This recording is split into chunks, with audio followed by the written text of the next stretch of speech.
अलेख प्रभु परम ब्रह्म पदे शरणं नमामि।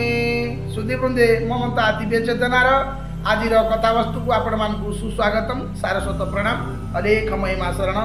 सुधी वृंदे आंभे माने महिमा धर्म प्रतिपादकर अष्टम उल्लासर कथावस्तु को श्रवण करुछंती। आसंतु श्रवण करिबा सन्यासी केउ पात्र रे भिक्षा करिबा उचित एवं केउ पात्र रे भिक्षा करिबा अनुचित। रामानंद स्मृतिमाला कालिदास कृतरे वर्णना करा जायछि।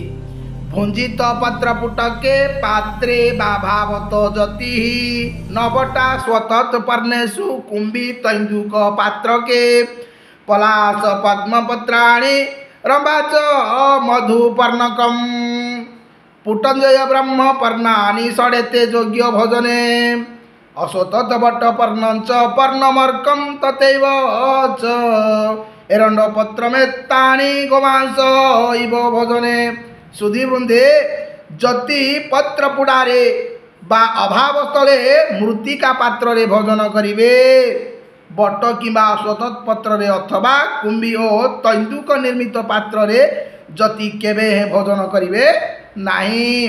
पद्म पलाश कदली महुल डिमिरी पणस यही पत्रमान भजन को योग्य पात्र पुणी अश्वतत बट अरख जड़ा ए पत्रमान भजन पात्र को गोमास तुल्य जानिब।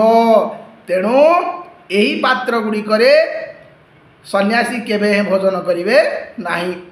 आजिर प्रसंग को एठी रखुछि। अलेख महिमा शरण।